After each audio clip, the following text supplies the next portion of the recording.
We own 2 houses. We can't replace what we have into them. So you're stuck? We're stuck. Basically, we're stuck. And me and my wife just talked about it a couple weeks ago. I said, you know, we're going to die here. We interviewed that man at the Salton Sea 4 years ago. Like many who live there watching the sea recede and die, they are desperate for help. That was promised in 2003.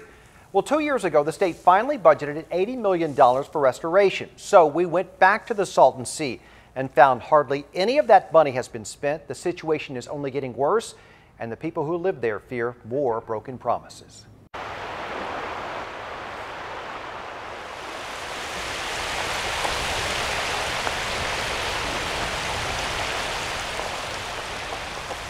There is no denying the Salton Sea is disappearing. This is the water line previously, right here. As far as how long ago? 1993. And it's only getting worse.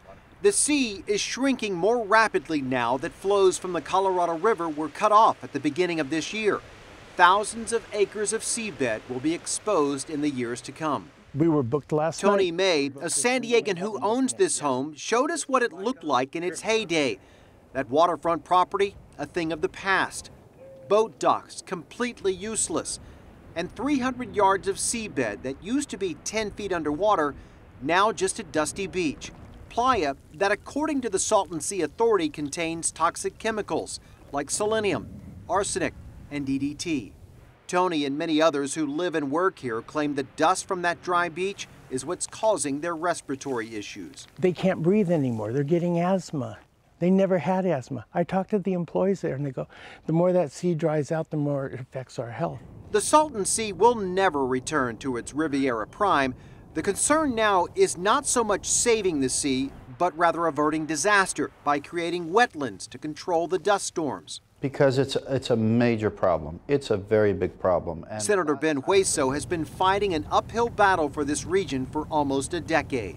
what is going to happen should this sea begin to dry up? We're going to see that exacerbate, that the price tag of doing nothing to fix the Salton Sea is going to be costlier than actually putting some resources into fixing it. The price tag has always been a problem for the Salton Sea, dating back 15 years.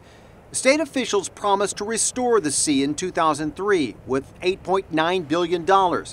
That promise, like many others for this region, was broken.